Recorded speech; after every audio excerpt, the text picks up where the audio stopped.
Welcome to my top 10 tips for the last train home. This amazing strategy game that is mixing both, real-time combat and actually strategy RPG elements with your train. I actually beat the game in the highest difficulty possible. And when I say that, I'm not even talking about commander difficulty, right? Which is this difficulty over here.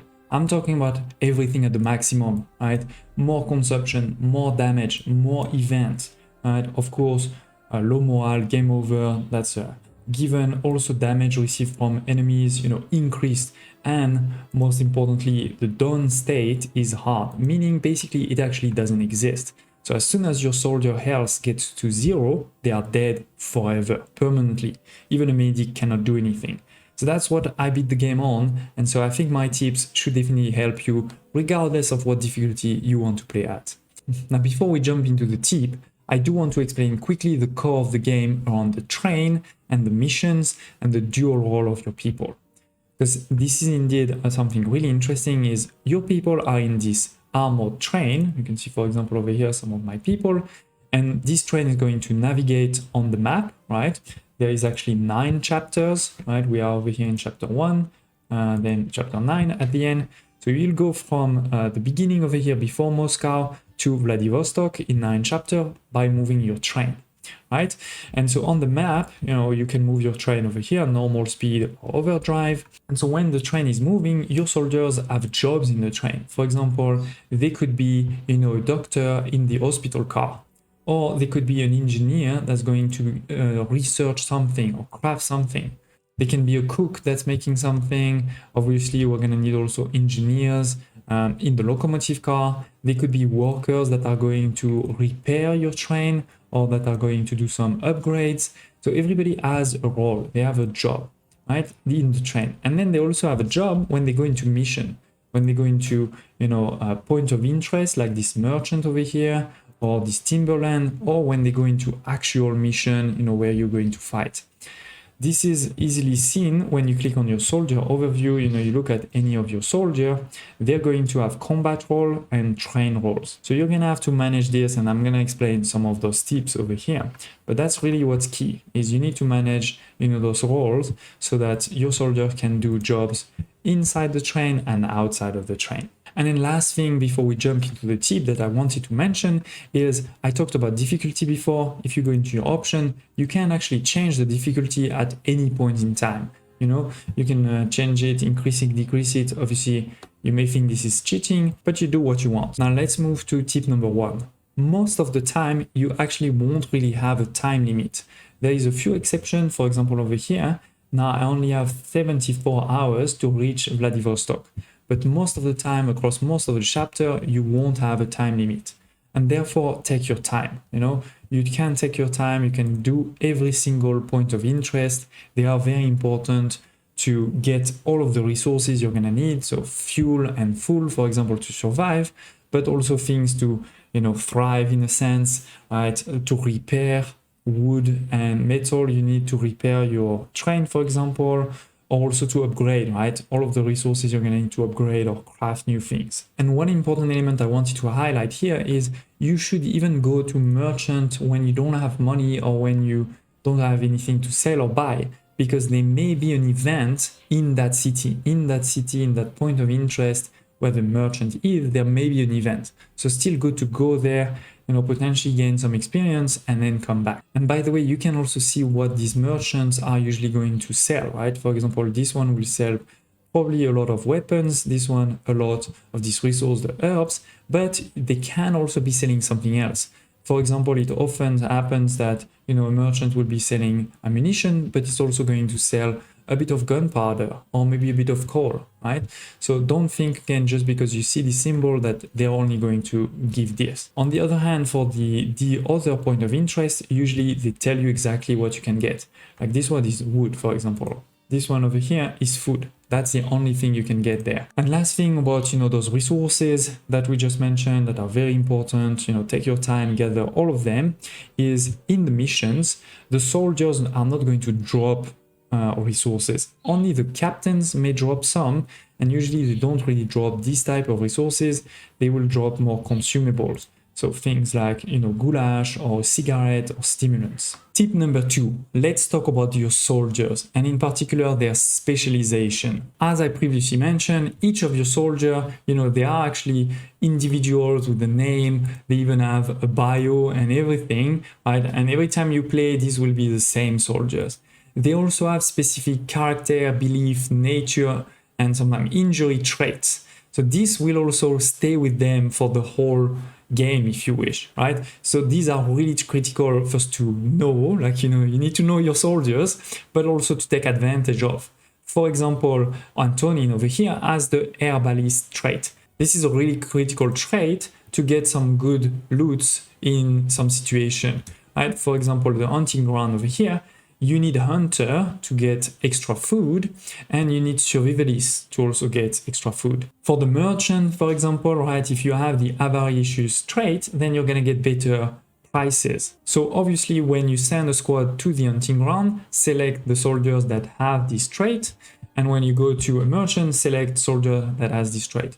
Now you don't need to have multiple soldiers with that trait. It doesn't multiply, it doesn't, increase, just one is enough. But so definitely know your soldiers, right? Know their traits, and you need to also gamify this a bit. For example, you have some soldiers that are gonna be very good on the train. For example, their work efficiency is going to be improved. So these ones, make sure that you put them on the train and you get them to work, right? You get them, for example, as an engineer or as a worker, you make them work a lot. Versus this one over here, for example, has a work efficiency that is decreased. So it's typically the type of guy where it doesn't matter too much what role he's gonna have on the train. What is important is give him a great role in the battlefield, because you're gonna use him on the battlefield all the time. So when you start, look at all of the traits and then choose a couple of soldiers that you want to focus on the train, a couple of soldiers you want to focus on the battlefield. And this is where the specialization comes into play, right? You want to be smart. You're going to be able to have maximum 6 roles. That doesn't mean you should all have 6 roles. Some guy can have only 1 role and be perfect. Sometimes you want a few more. I do suggest, you try to have as many of your people that are workers and engineers, because that can be used in a lot of different places. But then obviously, you don't need everybody to be a doctor. For example, you should actually have only a couple of doctors that you always put in the infirmary so that they gain experience, because they will gain experience when they do the job. When they are assigned to a job that requires an engineer, then he's gonna gain more engineer XP. In combat, this is a bit the same. You don't really need to have many soldiers that have all of the roles. Actually, usually for the battlefield, I would suggest that you try to focus them really on 1 or 2 goals, because then again, they're gonna gain experience. And when they gain experience, they will also gain some skills, some very good skills. And in particular, the level 5 skills is usually a really good one. So you usually want to, I do have a big exception to this rule, is that I'm actually giving most of my people the grenadier role, because this way they can always throw grenade. So I have, for example, my medics, they usually can throw grenades, and also my riflemen, they usually also can throw grenade. This is actually the perfect combo. This is combo I really like, of rifleman and grenadier, because if you look, I'm gonna show you, let's select a squad. This is, a typical squad I'm gonna do, this bandit. They have these great points. So if I go over here, rifleman, let me see, many are tired, I think, but anyway, let's take him. So you need to choose the rifleman one, but when you do this, you can choose, which skills you want. Definitely don't choose the stabilize if you're playing in the difficulty I'm playing at, because this is going to be useless. But something like bayonet charge is really good. That makes them, attack very fast. And on top of this, I'm going to give them the grenade. This is equipable by any combat role, versus this one is only for the rifleman role. So that's why you need to choose the rifleman role, but then you can add the grenades. So that's what I'm doing. And as I said, also for my medics, usually I give them, both their medic and grenadier, so they can also do that. So, maybe while we're here, let's talk about it. Usually my typical army that I'm gonna do is gonna be, around 3 to 5 scouts, because they have some great skills like recon, distract, and critical shot. Then I'm going to have usually 1 or 2 medic, with medic and grenadier, as I said, right? So they can have, the heal, you can take out the stabilize and usually use more kind of one of these and the grenade, right? And then lastly, I'm usually putting also 3 to 5, depending on the size, rifleman with grenade, right? So that's the same. I typically don't use at all basic machine gunner and basic grenadiers. Don't hesitate to tell me in the comments below if you disagree. Now, talking about this, I just said, sometimes I only put 3 to 5, sometimes 1 to 2. So why not always having 10? Well, for two reasons. So the first one is everybody you put in this squad, in this battle, or in this point of interest is going to lose stamina.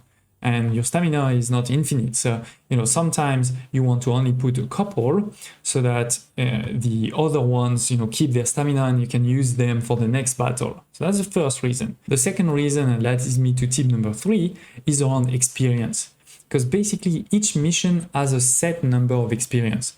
This is based on, how many of the objective you have completed, and you get, let's say for example, 20,000 of experience for the mission. It's always for the mission. And then this 20,000 of experience is divided by the soldiers that you have. So if you have 10 soldiers, it's divided by 10 and they each get that percentage. If you only have 5, this is only divided by 5. So they will each get a lot more experience, double in this case, right? So that is why usually I never put 10 unless it's a really tough battle. I'm going to put less so that my people get more experience and get to higher level quicker. This is obviously also why you want to do all of the side quests as much as possible inside the missions so that you get more experience. On the other hand, it actually doesn't matter sort of who kills who or how many soldiers you kill. This doesn't matter at all for the experience. Tip number 4, let's talk a bit about your train. At the beginning, your train is not going to be very fancy. You're mostly going to have infantry cars, but soon you'll be able to buy new cars, right? And what do you want to buy? Well, first of all, my opinion, the first car you should buy is the hospital car.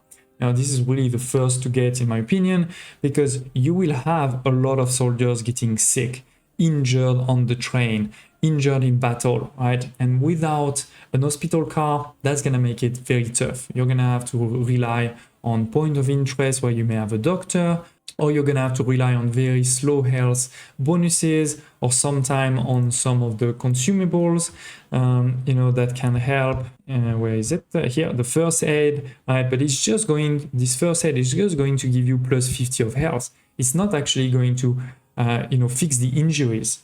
So this is why for me, it's a no-brainer. The hospital car should be your first one. Then you may want to get definitely others like the artillery car, even if, to be frank, in my let's play of the highest difficulty, I actually barely used it. Then you also have the workshop car, which is not the best in my opinion, but does have one thing that is super important. It's over here, winter uniform and advanced winter uniform. It costs a lot, but it's going to give you 2 levels of temperature protection. And when you get to Siberia, that's really, really important. So you do want this at some point, but again, I wouldn't be the first one I buy, to be honest. And then lastly, the kitchen car, depending on your difficulty, it may be very easy to find tons of food on the map. Or if you played like me in the crazy difficulty, the reality is you may actually want a kitchen car, because without it, it's going to be tough. Because with this kitchen car, what you can do is transform 10 of food into 20 of food to double your food by using a bit of herb.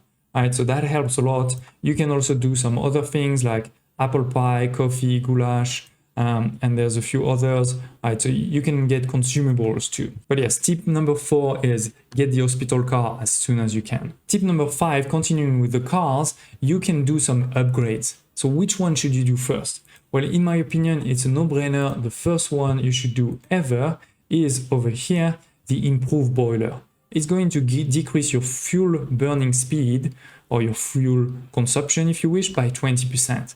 So it's a no-brainer, it really doesn't cost that much and it will help you for the whole game.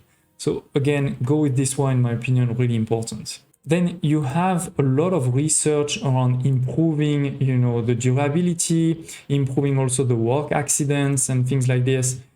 They can be good later on, you know, I have done some for sure, but I wouldn't start there at all.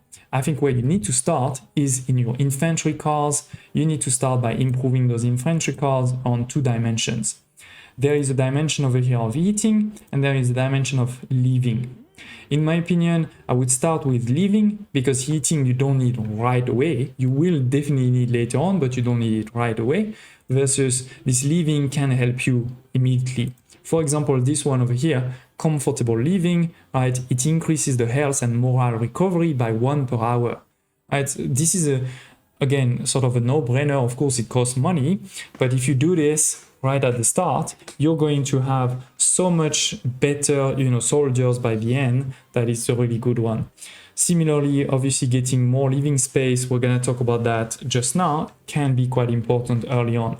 But then definitely you will want to go into heating, because otherwise your soldiers are not going to survive in Siberia. But as I said, you don't have to start it right away. And also, I think it's very key, in my opinion, to start with this branch rather than that one. Why? Because this one will cost you fuel, right? This is a stove, it's going to burn fuel to make heat, versus this one will just make heat forever at no consumption cost. So it is, you know, a sort of investment, but that pays forever.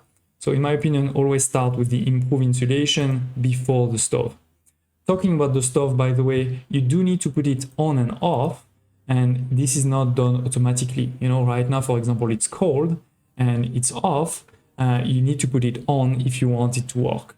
Now, tip number 6, sort of related to your upgrade, and I know it may seem dumb, but please think about your goal clearly up front. This is not the easiest game, you know, this is sort of a survival game, right? And in those type of games, usually you can't have it all. Is your goal to save as many people as possible? Is your goal to have 0 death? Is your goal to finish as quickly as possible? Or have the most amount of cars, most upgraded cars, and those type of things, right? So again, usually you can't really have it all. So you need to choose.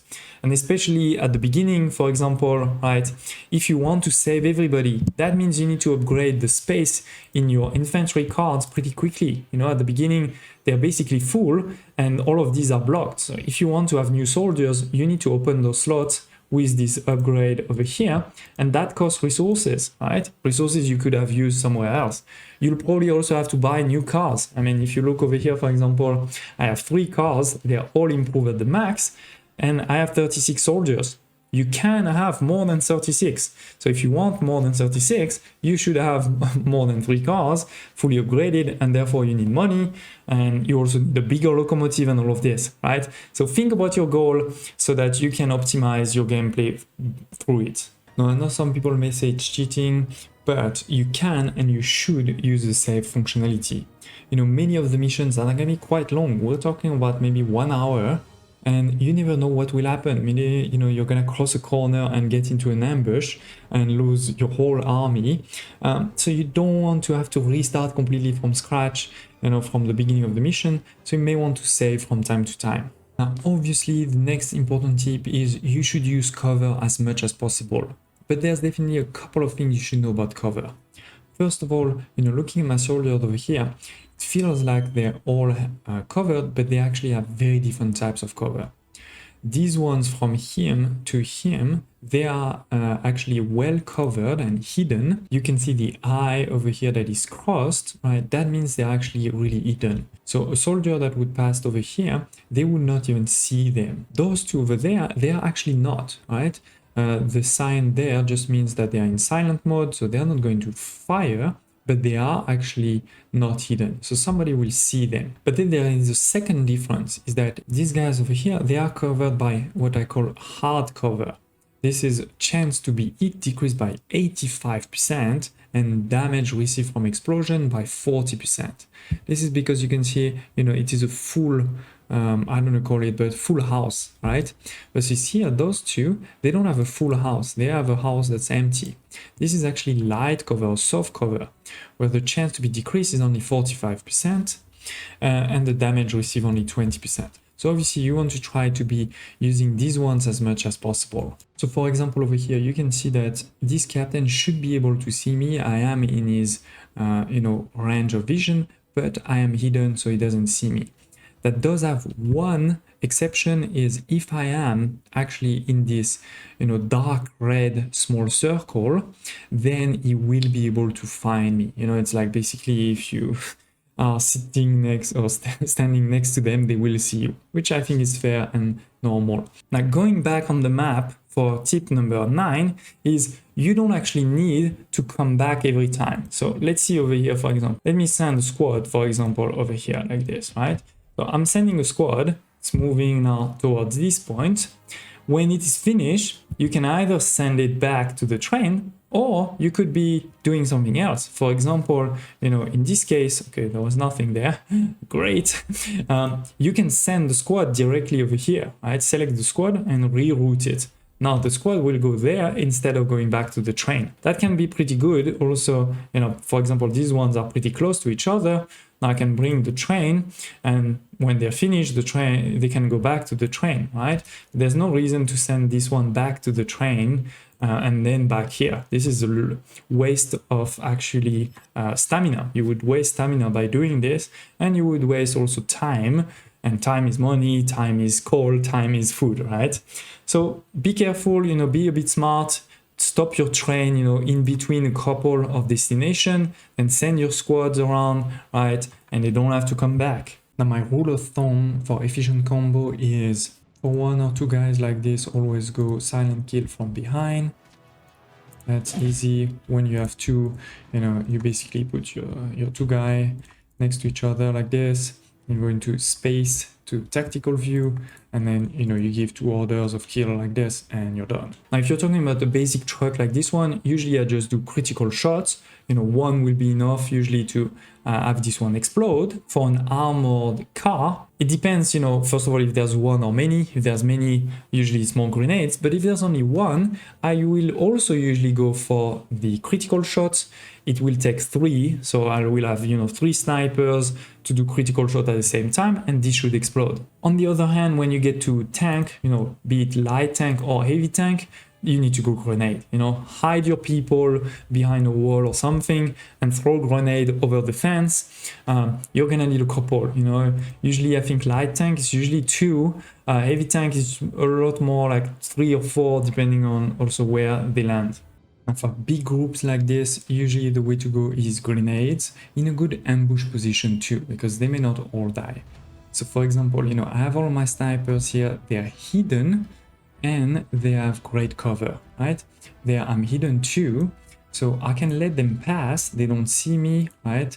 And in particular also when I'm going to throw the grenade, they are not going to see me yet. So they're gonna be, continuing to do their own business, and then I can hide here to try to kill the last few. So let's go, we're gonna go 1 grenade, 2 grenade, 3 grenade, and hopefully that will be pretty good. You can see I'm throwing them and they still don't know anything. And then I can go into cover here, and then we can kill them hopefully in time to not have any losses. Even if I think that's gonna be tight. Perfect. So that's an ambush for a huge group like this one. And lastly, in terms of my efficient combos, do make sure that you also look at what are you facing. Are you facing a militiaman? Are you facing a machine gunner, a grenadier, right? Also sometimes they're elite. When you click on the soldier, you can see their level. And the reason it's very important is, for example, if I see a grenadier in front of me, this is the first one I'm going to try to kill. Because if it sends a grenade, even if I'm hidden behind a wall, I can still take tons of damage. Now I'm going to share some bonus tips, but if you're still watching, please smash the like button, really does help, and I think you have enjoyed this video so far. So first bonus tip is, if you're running low on fuel, you can actually transform your wood and your herbs into fuel. You go over here into the inventory and you have this dismantle button there where you can choose how many wood you want to use and how many fuel you're gonna get. Now obviously this is a bit of a waste in the sense that you don't get as many, right? For example, here it's 1 to 2, and for the herbs it's even worse. But if you don't have fuel, you could be in big trouble. I mean, your train can be stuck, for example. And then the final bonus tip is, you will often find obstacle on the train. They have put, for example, logs to block your train. You can decide to ram it, or you can decide to stop and basically, manually take those wood out of the track. If you want to ram it, what I suggest is you put a car in front of your locomotive. Your locomotive is very hard to repair, it's very expensive. You can put, a storage car, or, usually I change them. I put a car, that has high health, and then when it gets to low health, I put it back and I put a new one in front.